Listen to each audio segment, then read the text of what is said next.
SIH 2024 के winner 9 कृति team के member जुड़े हैं, लोकेश भाई और प्रमेश भाई। और ये दोनों हमें पूरा गाइड करेंगे, आपके जो डाउट्स हैं वो डाउट सॉल्व करेंगे। जो SIH के रिगार्डिंग बच्चों का डाउट रहता है, बिगिनर को कैसे तैयारी करना चाहिए, कोडिंग नहीं आता, आर्टिफिशियल इंटेलिजेंस का बेस्ट यूज कैसे होता है, कितने राउंड्स होते हैं, इंटरनल कैसे क्वालिफाई करना है, इंटरनल के बाद कैसे कैसे राउंड्स होते हैं, क्या जज फेयर होते हैं या नहीं, जज की टीम कैसी होती है, और बाकी सारी डिटेल्स आपको जो डाउट्स रहते हैं उसे इस पॉडकास्ट में लेंगे। तो लोकेश भाई, welcome to picnic study YouTube channel. और आज हम इस पॉडकास्ट में SIH 2024 के विनर 9 कृति टीम के 2 मेंबर्स हमारे साथ हैं, और लोकेश भाई और प्रथम भाई हमारे साथ हैं। वो अपना एक्सपीरियंस शेयर करेंगे। हम जैसे बिगिनर और जो अभी SIH में फर्स्ट टाइम पार्टिसिपेट कर रहे हैं, बहुत डाउट रहते हैं कि क्या होगा क्या नहीं होगा, उसके बारे में गाइड करेंगे। तो सबसे पहले लोकेश भाई कि अगर एक्सप्लेन करे कि SIH क्या है, हमें हैकाथॉन में पार्टिसिपेट क्यों करना चाहिए, तो इसके बारे में बताते हैं। So first of all, good evening, good afternoon, sorry. So my name is Lokesh Rote and first कि हैकाथॉन सबसे फर्स्ट की एक सीखने का जरिया है जिसके थ्रू आप काफ़ी चीज़ें सीखते हैं। जैसे स्किल्स को अपनी बहुत बेस्ट कर सकते हैं कि जो भी आप रियल टाइम पे कभी ऐसा होता है कि जो हम सीखते हैं लाइक कि वो घर पे या हमारे कॉलेजेस में पता तो होती है लोगों को एंड हम इतना हमारा बता नहीं पाते या शो नहीं कर पाते कि स्किल्स कैसी है कैसी नहीं है या कितना हम हमारा 100% उस स्किल्स में दे रहे हैं हमें भी नहीं पता होता है। बट एक हैकाथॉन ऐसा एक जरिया होता है जिसके थ्रू हम ये बता पाते हैं कि हमारी स्किल्स कितनी बेटर है और ये हमें भी पता चल पाता है जब हम कोई प्रोजेक्ट बनाते हैं।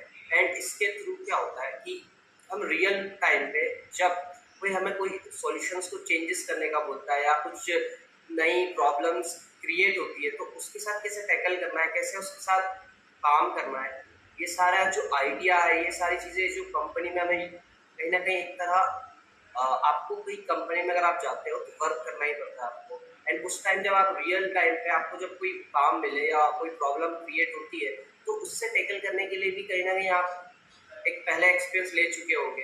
तो आपको हैकाथॉन उसके लिए करना चाहिए एंड पार्टिसिपेट करना चाहिए एंड काफ़ी एक्सपीरियंस मिलता है लाइक टीम वर्क, टीम के साथ कैसे काम करके आपको आगे चलना है, कैसे आप किसी मेंबर्स को मतलब रूड बिहेव नहीं करना है, सबके साथ एक लाइक इन्वायरमेंट क्रिएट करना है ऐसा जिसमें सब एक काम अच्छे से करे, हंसी मजाक हो वो भी एक डिफरेंट बात है। सो सारी चीज़ें देखकर एक बार करना चाहिए एंड जो आपकी स्किल्स है वो बहुत अच्छी हो जाती है किसी हैकाथॉन में जाके क्योंकि आप समझ पाते हो कि आप कहाँ पे लैग कर रहे हो, कहाँ आपका इशू हो रहा है। कहीं ना कहीं वो चीज़ एंड कभी ऐसा होता है कि हम सोचते हैं कि हमने जितना पढ़ लिया है वो सफिशियंट है बट हम कहीं किसी और लोगों से मिलते हैं जो उसके बारे में काफ़ी अच्छी जानकारी रखते हैं, देन वो आपको बताते कि नहीं नहीं काफ़ी और चीज़ें भी है इसमें, आप इसको इस तरीके से भी कर सकते हो। और कहीं ना कहीं आपके जो प्रोजेक्ट्स है आप जब किसी आइडिया को एक पिक करते हो उसके ऊपर सॉल्यूशंस क्रिएट करते हो, आपके यूएसपीज बनाते हो नए। सो उसमें भी कभी कभार ऐसा होता है कि कुछ यूएसपीज ऐसे होते हैं कि जो आपके टेक स्टैक से रिलेटेड तो होते हैं बट कभी कभार ऐसा होता है कि कुछ चीज़ें ऐसी होती है जो एआई की होगी तो डिफरेंट टीम मेंबर्स आपके साथ कोलैबोरेट करेंगे। सो आपको उनके साथ भी कैसे लेकर उनको चलना है एंड कैसे उनके साथ कोलैबोरेट करना है, तो सारी चीज़ें भी जब आप एक्सपीरियंस करते हो तो काफ़ी अच्छा होता है कि कहीं ना कहीं वो है कि आप 4 ईयर 4th ईयर के बाद कहीं ना कहीं आप एक कंपनी में जाओगे तो वहाँ भी आपको सबके साथ कोलैबोरेट करके ही काम करना पड़ेगा। सो उस चीज़ का एक्सपीरियंस आपको पहले हो जाए तो ज़्यादा बेटर है। जैसे लोकेश भाई ने बताया कि मतलब टीम में टीम वर्क हम पता चलता है, क्योंकि आगे चल के जो हमें टीम का साथ काम करना है, कंपनी में काम करें या फिर कोई स्टार्टअप करें, वहाँ पे भी हमें टीम के साथ काम करना है। तो प्रथम भाई, तो कैसा एक्सपीरियंस था कि एक टीम को कैसे गाइड मतलब गाइड करें, सबको साथ में लेके कैसे चलें, इसके बारे में कैसा एक्सपीरियंस था हैकाथॉन में SIH? So hello everyone. Mukesh ने जैसा बोला वो मतलब से मैं काफ़ी ज़्यादा मतलब उससे रिलेवेंट चीज़ें हमें इससे सही से और अगर मैं बात करूँ टीम वर्क की तो वो तो और एसेंशियल है सही उसकी बात किसी भी हैकाथॉन की। तो वैसे टीम लीड हूँ नहीं, बट हमारे जो टीम लीड थे उन्होंने भी बस टीम को बाइंड करके रखा और पूरा हमने मिशन मोड पे काम किया। कभी भी ये नहीं लगा कि लाइक अभी आज रहने देते हैं, कल देखेंगे इसको, डेडलाइन आ रही है तो वहाँ पे जाके जितना डेवलप हो सकता है वो हमने उस तरीके से चीज़ों को नहीं रखा। और पर्टिकुलरली अगर मैं अपनी बात करूँ तो टीम के साथ कम्युनिकेशन सबसे ज़्यादा इम्पोर्टेंट चीज़ है। अगर लैक ऑफ कम्युनिकेशन रहेगा तो अगर आप कोई भी बड़े स्टेज पे जाते हो वहाँ पर सबसे ज़्यादा वो आपको डिफिकल्टीज या सेटबैक फेस करने को मिलता है। और ओवरऑल अगर मैं ये बोलूँ तो टीम वर्क मुश्किल नहीं होता है अगर आप टीम वर्क कोऑर्डिनेट कर सकते हो तो आप मेरे हिसाब से फाइनल राउंड में भी जाओगे तो आप पैनिक नहीं करोगे। लेकिन टीम वर्क उतना इम्पोर्टेंट भी होता है। अगर आप पर्सनल क्रेडिट्स के लिए जाओगे कि मैं इस प्रॉब्लम को भी फेस कर सकता हूँ, इस एरिया को भी संभाल लेता हूँ, इसमें भी मेरी एक्सपर्टीज है, जहाँ आपकी एक्सपर्टीज ना भी हो तो फिर वहाँ आपको डिफिकल्टीज। जैसे एसआईएच एक प्लेटफॉर्म देता है, ऑल इंडिया के बच्चे वहाँ पे पार्टिसिपेट करते हैं, रियल कंपटीशन पता चलता है और क्रिएटिवनेस पता चलती है। तो लोकेश भाई, जैसे कोई बच्चा फर्स्ट सेम में है और बहुत बिगनर है कोडिंग के फील्ड में और अभी अभी स्टार्ट किया है, तो क्या उसे एसआईएच में पार्टिसिपेट करना चाहिए? नहीं, क्योंकि बहुत बच्चे डाउट में रहते हैं कि हम थर्ड सेम से करेंगे, फिफ्थ सेम से करेंगे, इसके रिगार्डिंग। लाइक अगर आपका मोटिव अगर कुछ एक्सपीरियंस लेना है या ऐसी चीज़ें कि आपको ये पता करना है कि एक्सपीरियंस तो फर्स्ट थिंग है कि आप उसके लिए तो ज्वाइन कर सकते हो हैकेथॉन।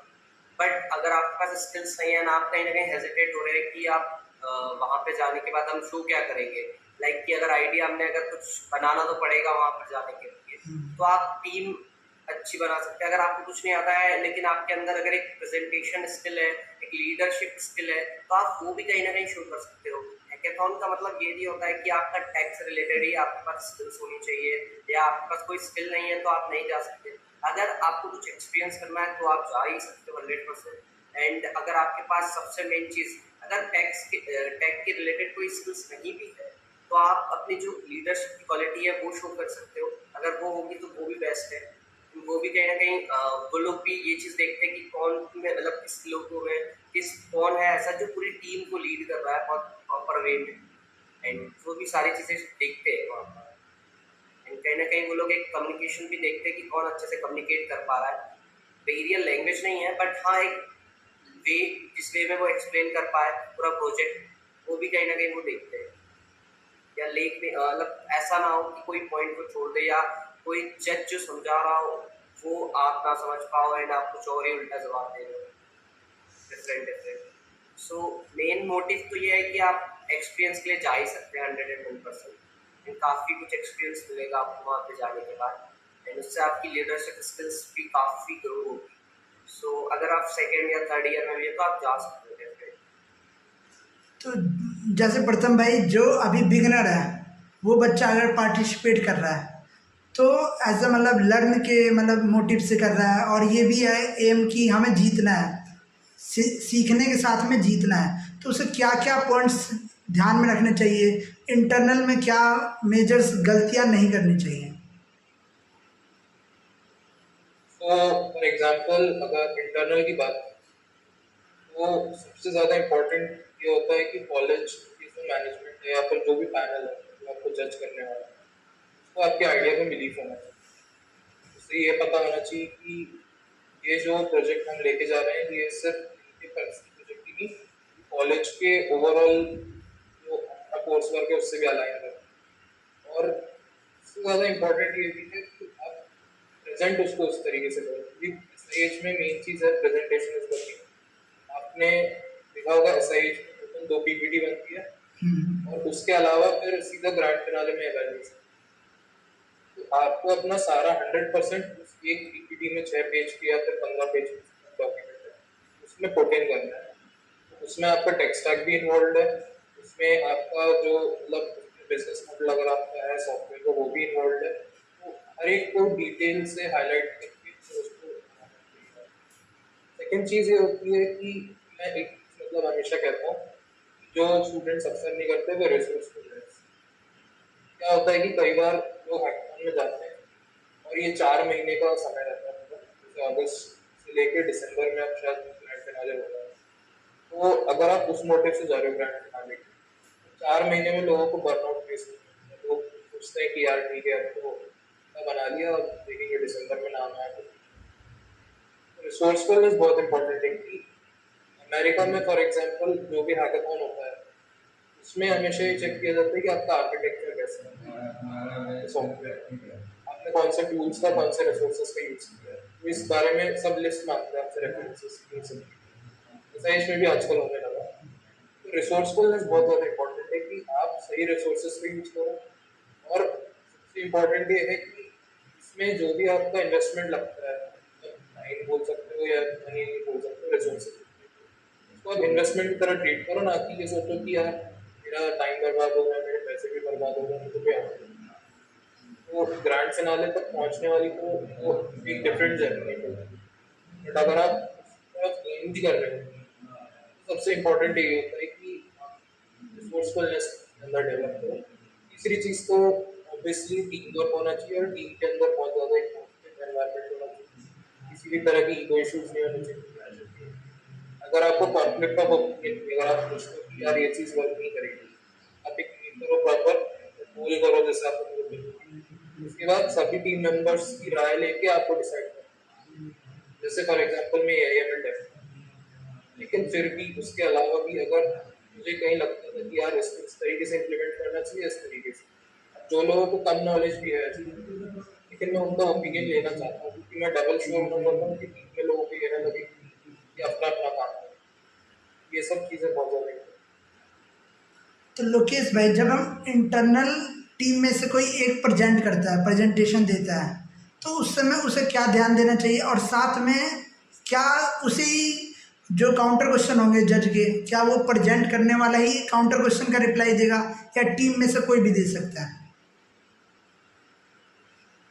फर्स्ट ऑफ ऑल ये है कि डिपेंड करता है कि आपको वो उसका आंसर प्रॉपर पता है या ऐसा होता है कभी कभार कि जिसका आंसर मुझे नहीं पता है, साइड वाले किसी मेंबर को पता है, तो अगर मैं चुप नहीं रहना चाहिए वहाँ पे। लाइक अगर मेरे को नहीं आ रहा है तो सेकंड वाला जो मेंबर है वो उसका आंसर कर सकता है।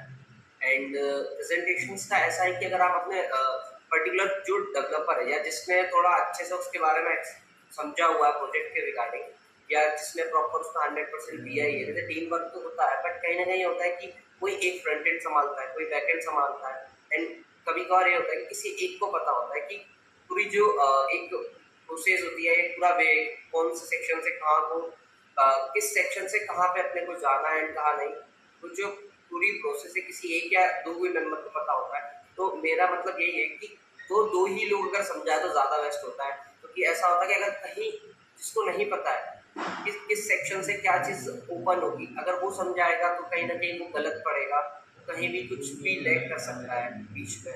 सो अगर मैं चाहूँ या अगर मैं टीम लीडर अगर अभी इन फ्यूचर अगर ये बनता हूँ, तो मैं उसी को ही वो अपॉर्चुनिटी देना चाहूँगा जो कि उस चीज़ के बारे में समझता हो, या फुली उसके बारे में ऑब्जेक्ट उसका क्लियर हो, एंड हर एक चीज़ उसके बारे में क्लियर हो। एंड आंसर का तो जस्ट मैंने जो बताया कि अगर आपको नहीं आ रहा तो आपका मेंबर भी दे सकता है जिसको उसका आंसर पता है प्रॉपर, एंड विद प्रूफ कि ये चीज़ पहले भी थी या नहीं थी, तो हमने उस चीज़ के बारे में इंट्रोड्यूस किया है, लाइक यूएसपीज वगैरह। जैसे प्रथम भाई, जब हम प्रेजेंट करते हैं, पीडीएफ बनाते हैं, या टीम में से कोई भी पीडीएफ बना रहा है, तो उसे किस पॉइंट्स पे हाइलाइट्स करना चाहिए, और क्या हम कैनवास का यूज़ कर सकते हैं नहीं कि, या फिर जो एसआईएच ने हमें पोर्टल दे रखा है, उस एसआईएच के पोर्टल पे जो पीडीएफ है केवल उसी में हमें ऐड ऑन करना रहता है? इसमें दो चीज़ हैं। सबसे इम्पोर्टेंट ये है कि एसआईएच की टेम्पलेट जो है वो तो आपको फॉलो करना है। इसके अलावा अगर आप जाओगे तो इंटरनल के बाद भी आपको जब रजिस्ट्रेशन के दौरान सबमिट कर देते हैं, वो मेजरली इसी चीज़ का ध्यान दिया जाता है कि टेम्पलेट आपको फॉलो हुआ है, लेकिन उसमें फॉर्मेटिंग कर सकते हो, जैसे फॉन्ट स्टाइल होना ज़रूरी है। लोगों ने थीम भी डिफरेंट रखा, वो हमारे सॉफ्टवेयर से अलाइन करना, ये सब चीज़ें आप कर सकते हो। तो बेसिक फॉर्मेटिंग वो आपकी, बट मोर और लेस ये भी ध्यान रखना है कि ऐसे टेम्पलेट होने चाहिए कि इतना बड़ा हैकाथॉन है, सारी टीम को रजिस्टर करती है, कोई एक फॉल्ट निकालने में ज़्यादा टाइम नहीं लगेगा, टीम जो है वो बेसिस पे डिस्क्वालीफाई हो सकती है। तो इसी चीज़ का ध्यान रखते हुए ज़्यादातर आप लोग जो भी बनाओगे उसको SIH के टेम्पलेट के अकॉर्डिंग रखना चाहिए और फॉर्मेटिंग अपने हिसाब से रख सकते हैं और पेजेस की लिमिट जो होगी और उसके अंदर क्या क्या रेलेवेंट हेडिंग्स है। सबसे पहले इंट्रोडक्शन है, फिर प्रॉब्लम डिस्क्राइब करना है, प्रॉब्लम का सलूशन आपको बताना है, फिर टेक्स्ट टैग है, यूजर लेवल डायग्राम है, फिर उसके बाद उसमें जो भी आपके यूएस जब आप लास्ट में आपका बिजनेस मॉडल है तो वो सब या फिर फ्यूचर में क्या है करना है कि वो सब चीज़ें डाल सकते हैं। ये चीज़ें तो आपको फॉलो करनी है। बाद में अगर आप ब्रांड चैनल में पहुंचते तो पीपीटी का साइज जो है बढ़ जाता है।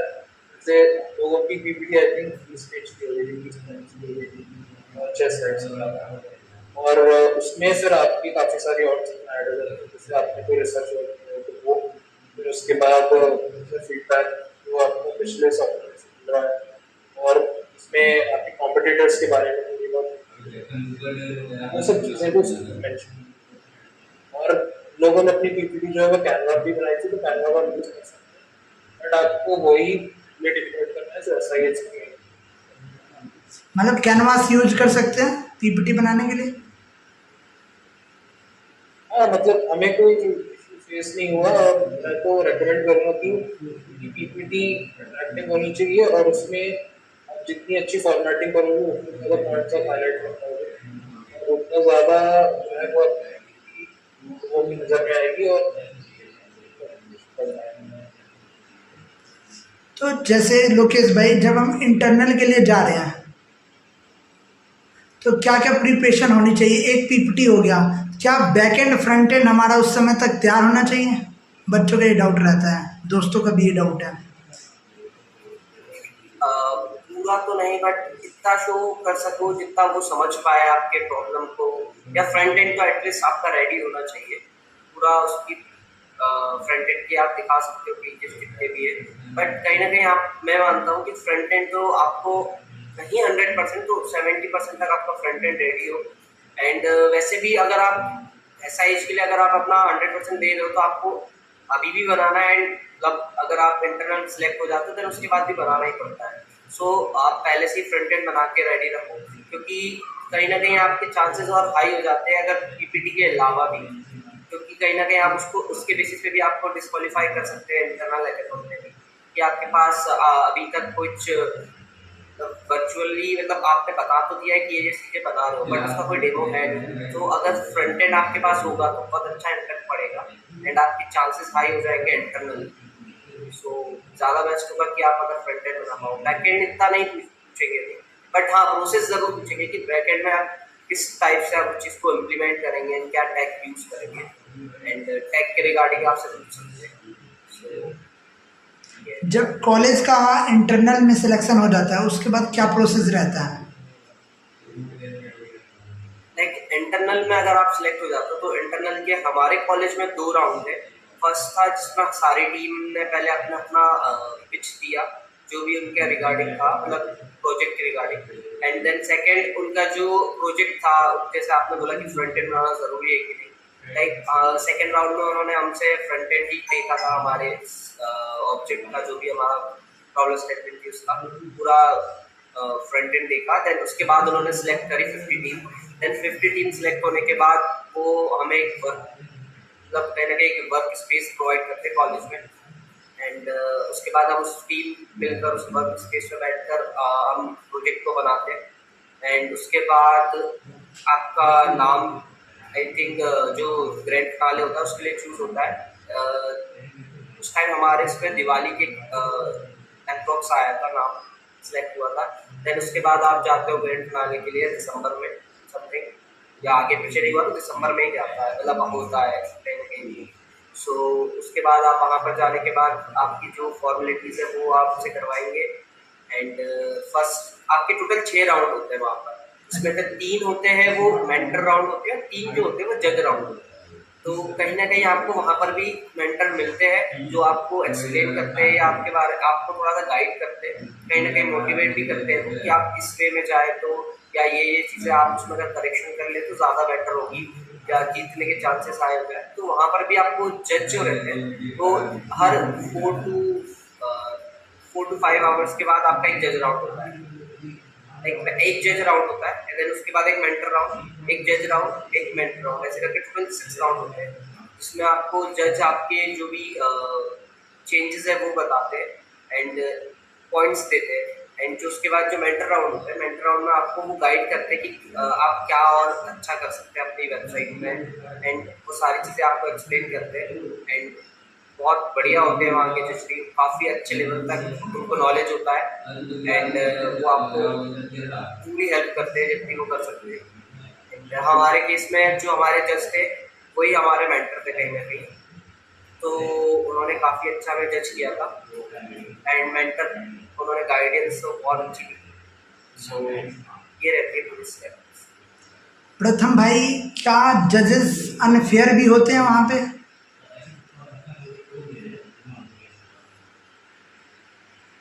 सी, मैं दो चीज़ें बोलूँगा इसमें। पहली चीज़ तो ये है कि जिसको तुम कैरेक्टराइज मत करो। जिसका एक पैनल होता है उसमें मतलब एक जज नहीं आता, मतलब एक प्रोफेसर नहीं है जो आपसे बायस है। एक पैनल आएगा उसमें एक जो आपका पोस्ट ग्रेड इंस्टीट्यूट की फैकल्टी होगी और वो काफ़ी रेप्यूटेड फैकल्टी होगी, मोस्ट लाइकली एचओडी होगी। सेकेंड, उसमें एक होंगे, फॉर एग्जाम्पल SIH के पार्टनर होते हैं, CS होता है और ट्यूटोरियल्स, तो ये सब ये पार्टनर्स हैं, उनसे एक इंडस्ट्री एक्सपर्ट आता है। सेकेंडली, जो आप इस अथॉरिटी के लिए जिस ऑर्गेनाइजेशन उसका एक रिप्रेजेंटेटिव, ये आपका एक पैनल है। उसमें चांसेस मतलब 99.9% रेंगे रहते हैं कि वो फेयर रहेंगे, बायस रहेंगे। और तीसरी चीज़ ये रहती है कि वो हर टीम को इस वजह से आप इस तरीके से एनालाइज करते हैं कि उनका प्रोजेक्ट कैसा है, वो तो एक सेकेंडरी चीज़ है, वो लोग आपस में कैसे कोऑर्डिनेट करें। जैसे कि लोकेश ने बताया कि जर्सी ग्राउंड होता है, एक मेंटरशिप है। मेंटरशिप राउंड में तो ये तो नहीं बोलेंगे आपको कि आप कहाँ पे लैग कर रहे हो और ये सब चीज़ें प्रोजेक्ट के बारे में ही बताएंगे। लेकिन जब इवैल्यूएशन राउंड होता है वो मोस्टली ये जज करेंगे कि टीम के बीच में कोऑर्डिनेशन कैसा है, टीम वर्क कहीं पे ये लोग आंसर देने में सफल तो नहीं हो रहे, ये सब चीज़ें, प्रेजेंटेशन स्किल्स कैसी हैं, जो जो गाइडलाइंस हमने दी थी वो सॉफ्टवेयर फॉलो कर रहा है, वो सबसे ज़्यादा इम्पोर्टेंट है। तो ये सब चीज़ें बेसिकली वो लोग देखते हैं और फिर होने का चांस उसमें जनरली होता नहीं है। अगर आपको लग रहा है कि कोई अगर अनफेयर है तो मेरे हिसाब से उसको बेस्ट आंसर देना है कि आप बेस्ट सॉफ्टवेयर 36 सॉफ्टवेयर डेवलप या फिर हार्डवेयर आउंगे तो हार्डवेयर, तो इससे उनको एक बेटर आंसर मिलेगा, उन्हें एक पॉइंट ऑफ व्यू जो मिलेगा कि जिस टीम को हम बेसिकली मतलब कह सकते हैं अनफेयर ट्रीट कर रहे थे उसने बेस्ट रिजल्ट दिया, तो ऑब्वियसली रिजल्ट आपके फेवर में ही जाएगा। मुझे नहीं लगता कि कोई। तो लोकेश भाई, वहाँ पे 6 राउंड में क्या क्राइटेरिया होती है मार्क्स की? कि मतलब इतने मार्क्स या फिर पॉइंट्स की क्या क्राइटेरिया रहती है? पॉइंट्स और मार्क्स तो आई थिंक हमें किसी को ही नहीं पता होता है, क्योंकि वो सब सामने तो कभी मतलब ऐसे शो नहीं करते या बताते नहीं है जज की आपको कितने मार्क्स हैं, कितने टोटल मार्क्स है 3 राउंड के, उसमें से वो बताया आपको, तो ये तो कोई भी जज नहीं बताएगा कभी। बट हाँ, वो काफ़ी चीज़ों पे देखते हैं, लाइक कि आपकी लाइफ में नॉलेज कितनी है, इसके बेसिस पे आपको जज करेंगे। जैसे ही प्रथम ने बताया कि आपके बीच में कोऑर्डिनेशन कैसी है, उसके बेसिस पे बताएंगे। एक जो उनके बीच में टू वे कम्युनिकेशंस होती है, वो कहीं ना कहीं उस पर भी वो पॉइंट्स देते हैं, लाइक कि कहीं आप बीच में नया मतलब जैसे कि बताया फंबल हो जाते हैं या कुछ टाइम कुछ ऐसा होता है कि कोई लोग एआई का यूज़ करते हैं। लाइक एआई का यूज़ करना है बहुत अच्छी बात है, बट अगर उसके बारे में नॉलेज ही नहीं है तो वो आई थिंक कहीं ना कहीं गलत है। आप पहले उसके बारे में थोड़ी सी नॉलेज रख लो एंड उसके बाद आप एआई का यूज़ करो तो ज़्यादा बेस्ट होगा, ताकि अगर वो पूछे जज तो आप उस टाइम एआई पे तो आप नहीं सर्च कर सकते ना, चैटजीपीटी पे सर्च कर लिए कि इसका मीनिंग क्या होता है। सो आपको उसके बारे में भी पता होना चाहिए, सो वो ज़्यादा बेस्ट होता है।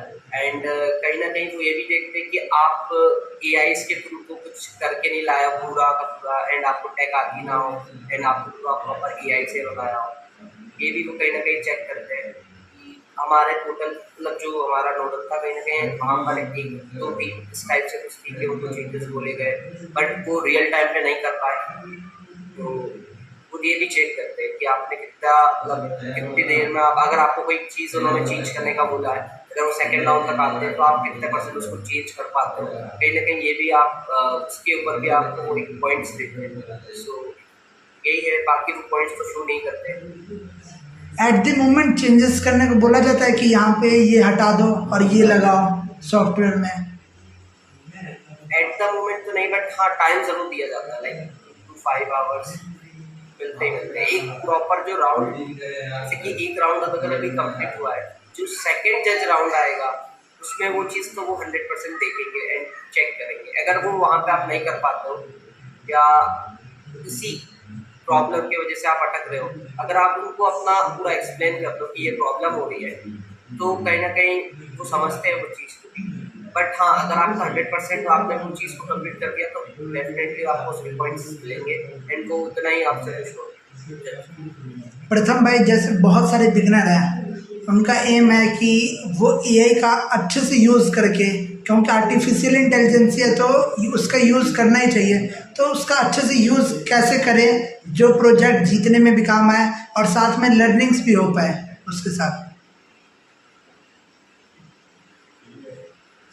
सबसे पहले तो वो एआई मतलब केवल चैट जीपीटी है, एक रैपर एप्लीकेशन है। वो अगर ये बोलोगे कि चैट जीपीटी जनरेट करके मैंने एआई सीखा, वो तो गलत बात है। एआई को एकदम स्क्रैच लेवल से सीखना चाहिए। जैसे मेरी सर्ट तो मेरी ब्रांच ही आई, वो रिलेवेंट कोर्स वर्क के हिसाब से मैंने चीज़ें पढ़ी हैं। उसके बाद उनके डॉक्यूमेंटेशन जो भी नए नए मॉडल आते हैं डॉक्यूमेंटेशन, उसके बाद जो है आप अपना सेल्फ अगर कुछ इवैल्यूएशन कर सकते हो। किसी मॉडल को आपको फाइन ट्यून करना है, किसी मॉडल को इम्पोर्ट करके प्रोजेक्ट बना रहे हैं, छोटे छोटे हैंड ऑन प्रोजेक्ट मेरे हिसाब से एआई को बेस्ट सीखा जा सकता है। सेकेंड चीज़ ये रहती है कि अगर आप एसआईएच में कितना आपको यूज़ करना चाहिए, तो मैं ये बोलूँगा कि आर्टिफिशियल सोर्स का जितना भी यूज़ करोगे वो आपके फेवर में इसलिए जाए क्योंकि एआई जो भी होता है वो कॉन्टेक्स्ट डिपेंडेंट है। आप जिस कॉन्टेक्स्ट में उससे सवाल पूछोगे, आप एक ही चीज़ से 10 प्रॉम्प्ट डालो वो 10 अलग अलग है। इसलिए आपका जो मेन मोटिव है, आपका जो मेन गोल है, और फिर उसी के अकॉर्डिंग आपको प्रिपेयर करना है। इस तरीके से कि एआई ने एक जनरेट किया तो मैं इसको वो चीज़ गलत होती है। जैसे कि मैंने जो फीचर्स डाले थे, एक क्लॉकिंग सिस्टम मैंने डाला था, एक कोलैबोरेटिव बेस्ड फिल्टरिंग सिस्टम डाला था, एक रिकमेंडेशन और हमने रिज्यूमे स्क्रीनिंग का भी डाला था, उन्होंने हम लोग का फ्रीलांस किया। तो उसमें मैंने एआई से जनरेटेड कोड नहीं, एआई को यूज इसलिए किया जा सकता है कि अगर उसमें कुछ एनहांसमेंट आपको करना है, तो नए फीचर्स ऐड ऑन कर दो तो आप कर सकते हो। लेकिन आप जो बेस बनाते हैं, तो एक मॉडल का, एक अप्रोच का, एक टेस्टिंग मेथड, एक फिल्ट्रेशन, तो जैसे लोकेश भाई, हम टीम बनाते हैं, तो आप लोगों ने कैसे टीम का वर्क लोड डाला था कि मतलब कौन क्या करेगा, और वैसे ही लोगों को क्या करना चाहिए, क्या चेंजेस करके वो लोग कर सकते हैं जो, और मतलब आपने दूसरे टीम से भी कुछ सीखा होगा। लाइक फर्स्ट ऑफ ऑल तो ये कि टीम जब आप सिलेक्ट करो तो ये देखो कि आपके पास मतलब किस चीज़ की कमी है एंड कौन से टीम मेंबर्स आपके पास पहले अवेलेबल है या जो नहीं है, एंड उसको आप, जैसे कि मैंने सोचा था पहले कि 2 फ्रंट एंड डेवलपर, एक बैक एंड डेवलपर या एक फुल स्टैक, एंड एक एआई से रिलेटेड जो भी पाइथन फ्लास्क एंड लाइब्रेरीज को यूज़ करना जानता हूँ, एंड 2 ऐसे जो कि रिसर्च एंड पीपीटी पे मैंने रन करे, सो मैंने उन्हें रखा था, जिसके थ्रू क्या है एक बहुत अच्छी एक बेटर टीम बनती है, जिसमें मैं सबको अपना अपना एक काम कहीं ना कहीं डिवाइड करके दे सकता था। लाइक 2 लोग जो रिसर्च के थे मैंने उन्हें रिसर्च का काम दिया था, एंड 2 लोग फ्रंट एंड के थे उन्हें मैंने फ्रंट एंड का काम दिया था, एंड मैंने तो फ्रंट एंड और बैक एंड को क्रिएट किया था एंड फ्रंट एंड को जोड़ा था, कहीं ना कहीं कनेक्टिविटी एंड बैक एंड को बनाया था। ये मैंने काम किया। एंड जो प्रोटोकॉल जैसे कि आपको पता है कि वो पीआई से रिलेटेड या पाइथन एंड फ्लास्क में उन्होंने एपीआईज वगैरह बनाई, ये उन्होंने काम किया था। तो इस टाइप से अगर आप अपनी टीम को डिवाइड करेंगे तो ज़्यादा बेटर होगा। सब में सिंपल सी बात है सर, सब में थोड़ा थोड़ा काम अगर डिवाइड हो जाएगा तो ज़्यादा बेस्ट होगा और बहुत जल्दी आपका काम कंप्लीट होगा। और मेरी एक बात और है कि अगर आप सोचें या आपके पास अगर डेवलपर्स नहीं है तो वो गलत बात है, बट आप पहले वही ढूंढो कि आपको डेवलपर्स मिल जाए, और अगर नहीं मिल रहे तो फिर फ्रेंड सर्कल तो होता ही है कि हाँ भाई तुम भी आ जाओ, तुम भी आ जाओ। लास्ट में अगर जाना ही है ऐसा एज में एक्सपीरियंस करने के लिए, लास्ट में फिर रख ही लेते हैं। बट ट्राई करो कि आपको अच्छे से अच्छे डेवलपर्स मिल पाए, आपकी जो रिक्वायरमेंट्स है वो फुलफिल हो पाए। लाइक कि अगर आप सॉफ्टवेयर में हो तो आपको सॉफ्टवेयर से रिलेटेड जितने भी रिक्वायरमेंट्स हैं टेक के, वो आप पहले फुलफिल कर लो। देन उसके बाद आप सेकेंडरी चीज, अगर आपके पास पोजीशंस खाली है तो देन आपको किसी को रखना है, देन आप उसके बाद किसी को रखिए, लाइक फ्रेंड्स वगैरह में। सो वहाँ पे जाते हैं कॉलेज के बाद, तो इंटरनल के बाद, तो वहाँ पे जैमर ऐसी सुविधा रहती है कि जैमर है, नेट नहीं चलेगा, ऐसा कोई प्रॉब्लम? नहीं, ऐसा तो कुछ नहीं होता। इनफैक्ट वो लोग आपको वहाँ के वाईफाई का या फिर वहाँ की फीस लाइन जो भी उनकी रहेगी उसका आपको पासवर्ड प्रोवाइड करेंगे और ऑथेंटिकेशन आप उसको यूज़ कर सकते हैं। वो आपकी मतलब फास्ट स्पीड इंटरनेट प्रोवाइड आपको किया जाता है वहाँ पर, जो भी आपका मोबाइल सेंटर होता है। और जामिंग तो मेरे साथ तो इशू नहीं होता है, क्योंकि वो मॉडल सेंटर टू सेंटर में भी डिपेंड कर सकते हैं। बट जैसे कहते हैं हम लोग एलपीयू है तो वहाँ पर ऐसा कोई इशू फेस हाँ, जैसे वहाँ पे हम जाते हैं तो अपनी हार्डवेयर डिवाइसेस लेने जानी पड़ती है, जैसे लैपटॉप वगैरह हो गया। हाँ बिल्कुल, मतलब मैं तो ये कहता हूँ कि आप उसको एक पर्सनल प्रोजेक्ट की तरह ट्रीट करें, और हमें ये नहीं देखना चाहिए कि मॉडल सेंटर हमें क्या प्रोवाइड कर रहा है क्या प्रोवाइड नहीं कर रहा है। वो मतलब बेसिक फैसिलिटीज तो सभी देते हैं कि अगर वो SIH फिलहाल होस्ट कर रहे हैं तो एक इवैल्यूएशन उनका पहले भी हो जाता है कि आप बेसिक सुविधाएं जो है स्टूडेंट्स को, जो भी वहाँ पे पार्टिसिपेंट्स हैं उनको दे पाओगे कि नहीं दे पाओगे। उसमें इंटरनेट कनेक्शन वो आपको देंगे, प्रॉपर वर्क स्पेस देंगे, उसके बाद बीच बीच में स्नैक ब्रेक्स होते हैं वो भी आपको देंगे, खाने पीने का भी सब प्रोवाइडेड रहता है, आपको प्रॉपर सीटिंग मिलेगी। तो ये सब चीज़ें होती हैं। लेकिन अगर आपका पर्सनल प्रोजेक्ट है तो सीधी बात है वो आपके लैपटॉप पर है। उसके बाद अगर आपको कोई पेरिफेरल्स लेके जाने, जैसे कि आपको अपना माउस खुद का लेके जाने, कीबोर्ड का लेके जाना, मे भी हार्डवेयर में जैसे ये लोग सेंसर्स एक्चुएटर्स लेके जाते हैं, तो ये सब चीज़ें तो आपको लेके जानी चाहिए। मैं बोलता हूँ इसलिए कि इनकेस अगर वहाँ पे अवेलेबल नहीं होता या फिर हो सकता है कि सप्लाई में थोड़ी दिक्कत हो जाती है, तो आप कभी पीछे ना रह जाओ उस चीज़ में, क्योंकि फिलहाल है तो आपको चांस है। तो लोकेश भाई, जब हम वहाँ पे जाते हैं 36 घंटे का ये, और उसके बीच में ब्रेक्स कितने रहते हैं, इसके रिगार्डिंग बच्चों को डाउट रहता है। और ये भी कि स्लीप आवर भी टाइम मिलता है क्या? एक स्लीप ओवर तो अपने ऊपर डिपेंड करता है कि अपन को सोना है या काम करना है। बट मेरा जितना मैं जितना मानता हूँ या मेरे को जितना समझ आता है, तो हमने तो 36 आवर टोटल, मतलब अगर लंच ब्रेक को हटा दे या लंच एंड ब्रेकफास्ट वगैरह सारे डिनर वगैरह हटा दें तो हमने टोटल पूरे 36 घंटे ही काम किया है। मतलब वो तो इंक्लूड होता है, बट हमने टोटल कहीं भी रेस्ट नहीं लिया है एंड कहीं पर भी हमने मक्कारी नहीं करी कि हाँ अब घूमने चलते, घूम लेते, 2 जन बैठो एंड हम घूम के आते हैं। लाइक ये सब तो हमने कुछ भी नहीं किया। बट उसमें आपको मिलता है सुबह का ब्रेकफास्ट मिलता है सुबह, एंड इवनिंग मतलब नाइट में डिनर, एंड जो बीच में है वो लंच।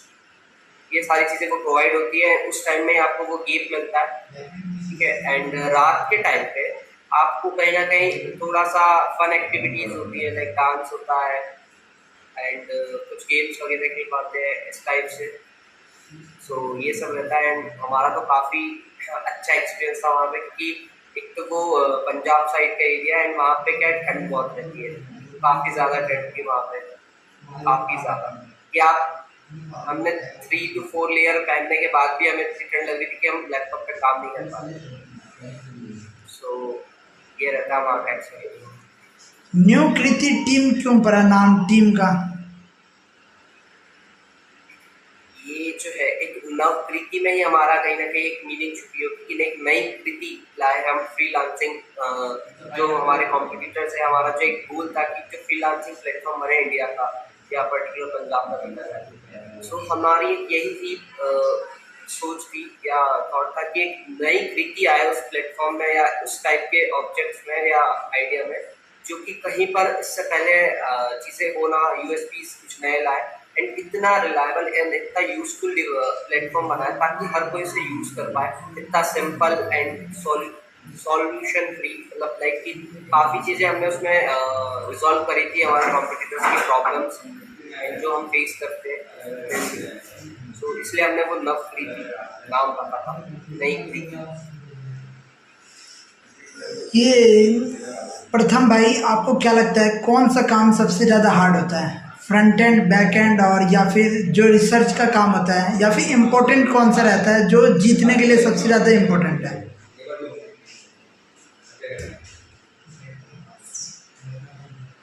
सबसे ज़्यादा इम्पोर्टेंट काम होता है अटेंटिव रहना। सबसे ज़्यादा इम्पोर्टेंट काम है कि कोई भी काम छोटा बड़ा नहीं होता। टीम में अगर सब मेंबर आपको अपना 100% देना है, सबको 16% कंट्रीब्यूट करना ही पड़ेगा। 4% फिर आप लग पे छोड़ दो, तो अपना अपना पार्ट जो है वो प्ले करना सबसे ज़्यादा इम्पोर्टेंट है। और दूसरा ये इम्पोर्टेंट है कि अगर दूसरा कहीं प्रॉब्लम फंस रहा है, इसका मतलब ये नहीं कि जैसे मैं AIML डेव हूँ और अगर कोई फ्रंट एंड में फंस रहा है तो इसका मतलब ये नहीं कि मैं उसको उसी को मैं अपने एंड से जो भी रिसर्च करके जो भी कुछ सर्च करके मैं इनपुट दे सकता हूँ, वो भी बहुत ज़्यादा इम्पोर्टेंट है। लेकिन ये चीज़ रहती है कि आपने अजाइल स्क्रम के बारे में सुना होगा, ये एक मेथोडोलॉजी होती है सॉफ्टवेयर डेवलपमेंट, तो वो आपको प्रैक्टिस में लानी पड़ती है ऐसा ही के दौरान। तो आपके मेंटर्स या जजेस होते हैं, तो इसी पे फोकस करते हैं कि सबसे ज़्यादा आपको मतलब अजाइल मेथोडोलॉजी यूज करनी है, वो आपको इनपुट देते जाएंगे एक राउंड के बाद, अगले राउंड में फिर आपको ये चीज़ें तो आ जाती है काफ़ी ज़्यादा प्ले में। सबसे ज़्यादा यही रहता है।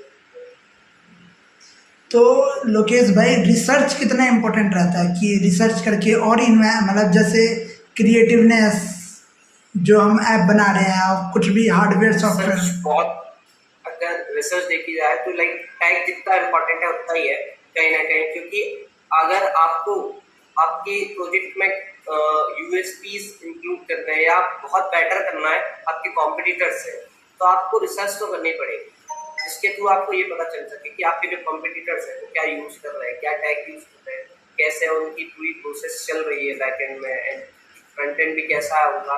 कहीं ना कहीं आपको उनसे बेटर बनाना होता है, बेस्ट बनाना होता है, तब जाके आप टेन के विनर होते हैं या कहीं ना कहीं आपका बेस्ट होता है वो प्रोजेक्ट। सो आपका रिसर्च भी बहुत इंपॉर्टेंट होती है एंड कहीं ना कहीं रिसर्च से ये भी पता चलता है कि यूजर्स जो उसको यूज कर रहे हो उनको कहाँ पे प्रॉब्लम हो रही है, कहाँ वो प्रॉब्लम या एरर फेस कर रहे हैं काफ़ी ज़्यादा, जिसमें उनको इश्यूज हो रहे हैं, क्या हम रिजॉल्व करके और बेस्ट कर सकते हैं या बेटर बना सकते हैं हमारे प्लेटफॉर्म्स को।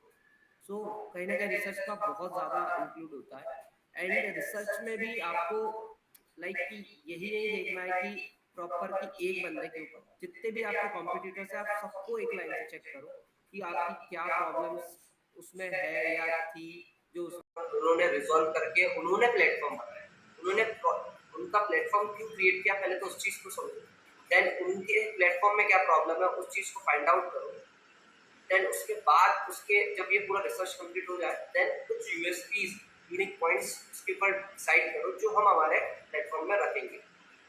देन उसके बाद एक बेटर एक बेस्ट टाइप का एक प्रोजेक्ट क्रिएट होता है, मेरा जितना मानना है। तो रिसर्च भी बहुत इंपॉर्टेंट होती है। जो एक्सटर्नल होता है वहाँ पे इंटरनल के बाद, तो वहाँ पे क्या हम किसी फ्रेंड की फ़ोन पे या फिर व्हाट्सएप के थ्रू हेल्प ले सकते हैं? ले सकते हैं बट ऐसे ही आप बता नहीं सकते कि आप हेल्प ले रहे हैं, आप लो तो अपने में ही लो और कर लो काम वाला चीज़ है। अच्छा। गिटहब आप कोलैबोरेशन में उसको ऐड कर लो, वो आपकी हेल्प कहीं ना कहीं थोड़ी बहुत कर सकते हैं, तो लेकिन ये मतलब नहीं कि वो पूरा कोड लिख रहा है एंड आप फेच करके सिर्फ बता रहे हैं। लाइक हेल्प लेना इन द सेंस कि कहीं आप अटकते हो, एरर आती है जो कि आपसे भी कहीं ना कहीं नहीं समझ में आ रही, क्योंकि जाहिर सी बात है आप अगर 36 आवर्स अगर कंटिन्यू बैठोगे आप फ्रस्ट्रेट हो ही जाते हो, और आपको कोई पॉइंट में अगर एरर आ रहा है किसी कोड में, तो इतना तो गारंटी है, अगर आप नहीं कर पा रहे तो आप नहीं समझ पाओगे, क्योंकि आप उस जगह से हिले नहीं हो, समझ नहीं पाओगे, आपका माइंड पूरा फ्रस्ट्रेटेड हो जाता है करके। जज आए, उन्होंने ये भी बताया, इनके करेक्शंस भी करना है, एरर भी हो चुका है क्रिएट, तो कहीं ना कहीं आप ले सकते हो अपने फ्रेंड्स की हेल्प। सो बट ये नहीं होता कि उसे बता दो आप जज को कि हमने हेल्प की है, ये सब बताया नहीं जाता, बट ले सकते, कोई प्रॉब्लम नहीं है। इंटरनल में यूआई यूएक्स का कितना इम्पोर्टेंस होता है? लाइक यूआई यूएक्स भी इम्पोर्टेंट, लाइक आपको बताता है कि आप किस वे में आप क्या आपकी सोच है, आप उसमें एक्सप्लेन कर देते हो कि आप इस टाइप से उसकी प्रोसेस रहेगी एंड यूआई रहेगा, तो काफ़ी अच्छा रहता है कि यूआई से भी जितना यूजर्स, यूआई बेसिकली किस लिए होता है, यूजर्स के लिए होता है, ताकि यूजर्स उसको बहुत फ्रेंडली वे में आप यूजर को यूज करता है, तो जितना बेस्ट और बेटर यूआई होगा, दिखने में जितना अच्छा होगा और उसकी वर्किंग और स्मूथनेस जितनी अच्छी होगी उतना बेस्ट होता है, तो कहीं ना कहीं आपके चांसेस उससे हाई होते हैं, इंटरनल भी और एक्सटर्नल भी, मतलब आप रेंट डालने में चाहते हो तो वो भी आपको कहीं ना कहीं यूआई को चेक करते हैं। अगर हमारा जो प्रोजेक्ट था, उन्होंने हमारे प्रोजेक्ट में भी वहाँ पर जाने के बाद यूआई में चेंजेस करवाए कि उसको और बेटर करो या बेस्ट करो, ताकि और स्मूथ हो पाए या और मतलब अच्छा दिखे। सो यूआई का बहुत रोल तो ज़रूर होता है उसमें, इंटरनल में तो होता ही है, आपके जीतने के चांसेस इंटरनल में, बट जो आप ग्रैंड फिनाले में जाते हो तो वो भी उस बेसिस पे भी आपको जज करा जाता है वहाँ पे। आपका यूआई कैसा है कैसा नहीं है, क्या यूज़र को प्रॉब्लम तो नहीं होगी आपकी यूआई में चलाते हो, तो वो चीज़ें भी देखा जाता है, तो मीन्स पहले से ही हम आप उसका यूआई अगर बना ले तो ज़्यादा है। जब हम यूआई यूएक्स का डिज़ाइन कर रहे हैं तो हमें ध्यान रखना चाहिए इजी टू यूज़ हो। इजी टू यूज एंड जितना कम लोड दिया जाए उतना बेस्ट हो, क्योंकि क्या होता है कि ज़्यादा लोड अगर यूआई पे दे तो उतना ही वो टाइम उसको लोडिंग होने में लगता है, एंड कभी कभार वो सर्वर मतलब लोड नहीं ले पाता है, तो वो बहुत टाइम तक लोड लेना है, कभी कभार वो एरर प्रोवाइड करने लगता है अलग अलग।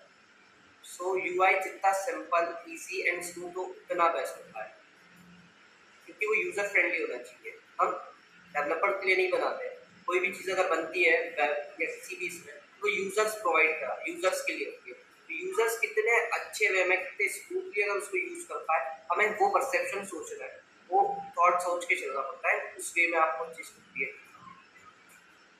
प्रथम भाई, जैसे हमें क्वेश्चन जज पूछेंगे या फिर इंटरनल में भी क्वेश्चंस पूछे जाएंगे, तो उस समय हमें क्या ध्यान रखना चाहिए? जैसे किसी का आंसर हमें नहीं पता है या फिर टीम में नहीं पता है किसी को, तो उस समय कैसे संभालना चाहिए?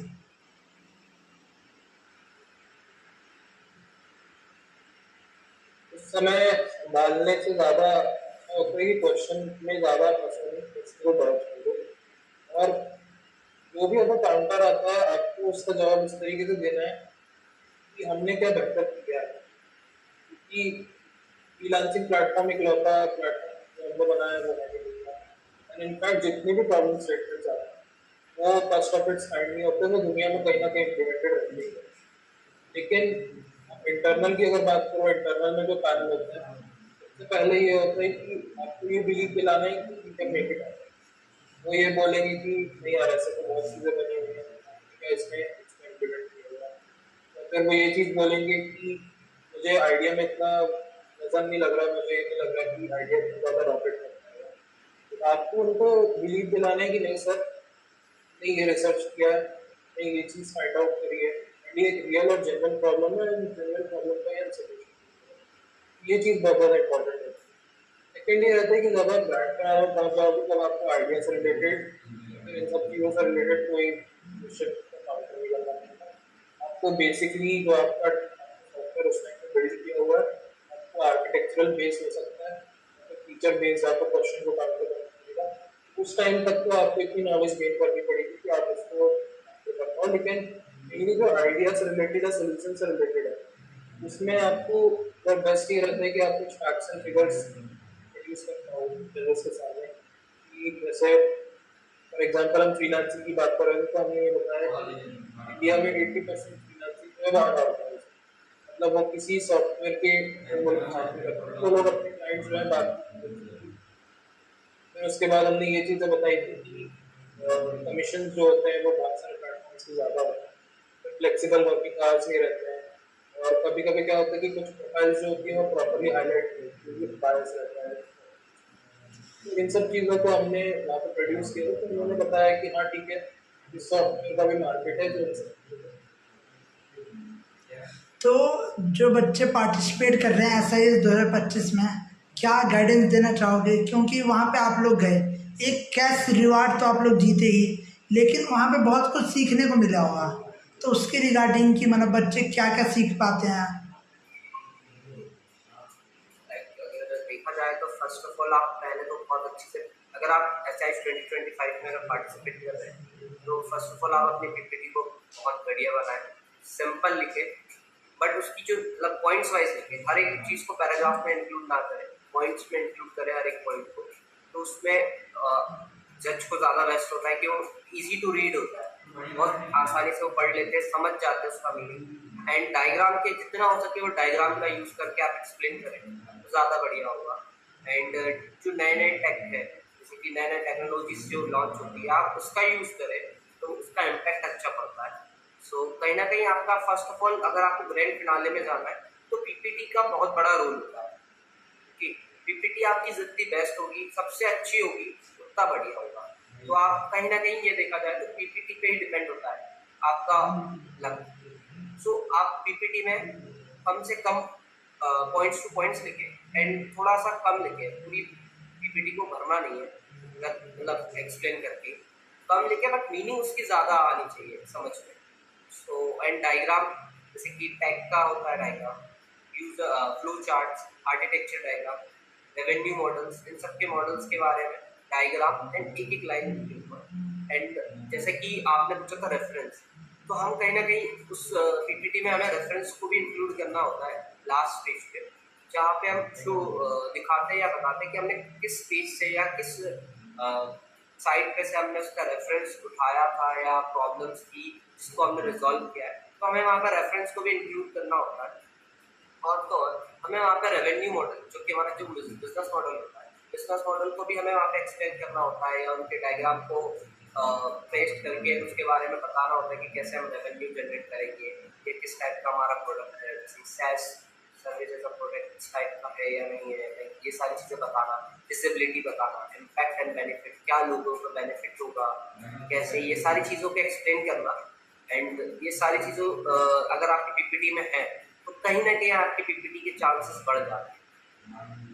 अगर आपकी PPT सिलेक्ट हो गई तो आप 2025 के ग्रैंड फिनाले में पहुंच ही जाएंगे। एंड जैसे ही मैंने बताया, आपको काफ़ी अच्छा एक्सपीरियंस होता है, लाइक टीम लीड करता है, उसको लीडर का लीडरशिप स्किल्स का भी होता है। और कहीं ना कहीं जो आप टीम में कोलैबोरेट करके जो चलते हैं, कोऑर्डिनेशन बना के चलते हैं, उससे आपकी कोऑर्डिनेशन काफ़ी स्ट्रॉन्ग हो जाती है। आप लोगों के साथ जो एक बिहेवियर, एक अच्छा बिहेवियर बना लेते हैं, एंड उस वे में आपके साथ काम करते हैं, तो ये बहुत अच्छा एक स्किल आपको सीखने को मिलती है।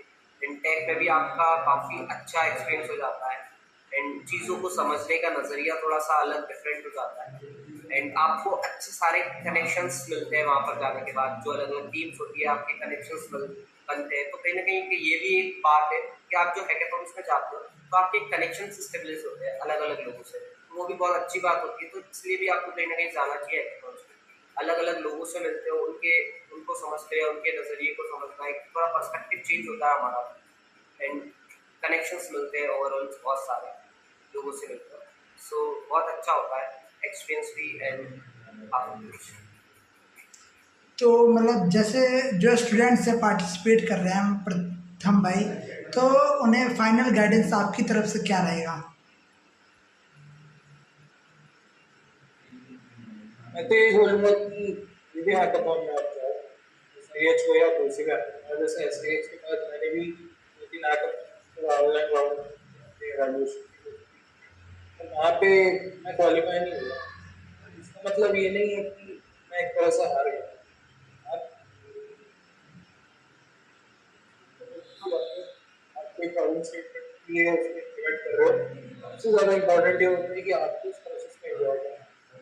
आपको ये नहीं देखना चाहिए कि मैं ग्रैंड फिनाले में जा पाऊँ नहीं जा पाऊँ। ऑब्वियसली कॉम्पिटिटिवनेस रखनी चाहिए, बट सबसे ज़्यादा इम्पोर्टेंट ये होता है कि प्रोसेस को एंजॉय करना चाहिए। और ये भी होता है कि आपको रिसोर्सफुलनेस का काफ़ी ध्यान रखना चाहिए, क्योंकि वही चीज़ जो इम्पैक्ट करती है। फॉर एग्जाम्पल, आप एक वीडियो भी क्रिएट कर सकते हैं अगर आपको नहीं पता हो तो। पीपीटी के साथ जब आप रजिस्ट्रेशन करते हो तो आप एक वीडियो सोल्यूशन भी क्रिएट कर सकते हो, तो उसको भी अगर आप क्रिएट करो तो वो ज़्यादा अच्छी बात होगी, उससे और डिटेल में एक्सप्लेनेशन मिल जाता है।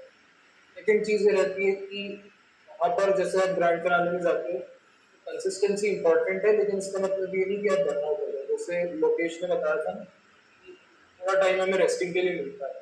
फॉर एग्जाम्पल, अगर लेट नाइट हो रही है, मिड नाइट है, 3 बज रहे हैं, और आपकी फन एक्टिविटीज कंप्लीट हो चुकी है, अब आप बैक टू वर्क जा रहे हैं, तो चांसेस ये भी होते हैं कि आपको थोड़ी रेस्ट की रिक्वायरमेंट है, तो वहाँ रेस्ट रूम रहता है, आप रेस्ट कीजिए। इसका मतलब ये नहीं है कि आप हमें लैग हो जाओगे। आप वो एक मतलब अगर आप अपने ब्रेन को चार्ज करोगे तो आप उस टाइम पे काफ़ी ज़्यादा एक्टिव रहोगे जब आप रिक्वायरमेंट रहेगी। जैसे सुबह के 9 बज रहे हैं या सुबह के 12 बज रहे हैं, तो जजिंग राउंड होता है एक मेंटरशिप का, तो उस टाइम पे काफ़ी ज़्यादा आप प्रोएक्टिव रह सकते हैं। सेकेंड चीज़ ये भी रहती है कि होल्ड बैक नहीं करना चाहिए किसी भी चीज़ को लेकर। हेजिटेशन जो है उसको हटा देना चाहिए, क्योंकि अगर आप कॉन्फिडेंट हो अपने प्रोजेक्ट को लेकर, मेरे हिसाब से कोई सा भी राउंड हो, चाहे वो इंटरनल हैकाथॉन का बाद में रजिस्ट्रेशन, तो उसके बाद वो इवैल्यूएशन टीम पर आता है कि वो शॉर्टलिस्ट करते हैं कि नहीं करते, और लेकिन आप ग्रैंड फिनाले में भी पहुंच जाते हो।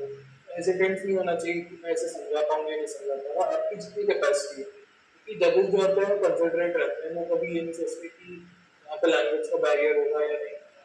जैसे अगर आपको मॉडल सेंटर साउथ इंडिया में भी मिलता है, तो आप अपना बेस्ट ट्राई करो कि आप समझा सको जिसकी मीडियम में आप समझा रहे हो। अगर हिंदी में समझा रहे हो तो हिंदी में समझा रहे हो, वो चीज़ों को समझते हैं। और सबसे इम्पोर्टेंट ये रहता है कि कुछ ना कुछ लेसन लेके जाओ। जैसे अगर आप हैकाथॉन में ग्रैंड फिनाले में मान लीजिए नहीं, तो हम वहाँ से क्या सीख के जा रहे हैं ये भी हमें ध्यान में रखना चाहिए। क्या हमसे गलती हो गई अगले हैकाथॉन में, अगर हम फाइनल में पहुंच गए तो हम क्या इम्प्रूवमेंट ला सकते हैं। फॉर एग्जाम्पल, कई सारी टीम होती है वो टेस्ट कर जाती है कि उन्होंने सब कुछ बिल्ड कर लिया, बाद में इंटीग्रेट करके टेस्ट किया, वो टेस्ट ही नहीं होता, तो वहाँ पर दिक्कत सकती है काफ़ी सारी टीम्स को, वहाँ डिस्क्वालिफिकेशन के चांसेस रहते हैं। तो ये सब चीज़ें जो रहती हैं वो आप सीखते जाते हो अगले हैकाथॉन में। सबसे इम्पोर्टेंट ये रहता है कि रोल बैक डरो ना, जो करो फर्स्ट, और लेकिन जो भी काम करो डेडिकेशन से, तो फॉर ग्रांटेड नहीं लेना। तो यहाँ पे लोकेश भाई और प्रथम भाई ने अपना पर्सनल एक्सपीरियंस शेयर किया। न्यू कृति टीम से हैं दोनों, और दोनों ने एक टीम में टीम वर्क करके, और साथ में इनके मेंबर्स ने टीम वर्क करके हैकाथॉन जीते, और साथ में इन्होंने और भी हैकाथॉन में पार्टिसिपेट किए, और इन्होंने अपनी पूरी एक्सपीरियंस शेयर किया हमारे साथ। और जो ये वीडियो देखेंगे, जो ये पॉडकास्ट देखेंगे, उन्हें भी बहुत कुछ सीखने का मौका मिलेगा। जो डाउट्स रहते हैं हैकाथॉन से रिलेटेड, जो फर्स्ट टाइम कोई आता है हैकाथॉन में पार्टिसिपेट करने के लिए, बिगनर को बहुत डाउट होते हैं एआई का कैसे यूज़ करना चाहिए, वहाँ पे मेंटोर राउंड, जज राउंड, सबके बारे में बताया। तो फर्स्ट थैंक यू आप दोनों भाई का कि हमारे साथ जुड़े और गाइड किया। थैंक यू वेरी मच, आपने इनवाइट किया सबसे पहले, हमें भी अपना एक्सपीरियंस को शेयर करने का मौका मिला। Thank you so much. Platform provide करा, एक्सपीरियंस शेयर करने के लिए। तो ऐसे ही हैकाथॉन के बारे में या फिर कोई भी ऐसे पॉडकास्ट, एजुकेशनल पॉडकास्ट चैनल पे आता रहेगा, तो चैनल को सब्सक्राइब करना ना भूलें। Stay tuned with picnic study YouTube channel.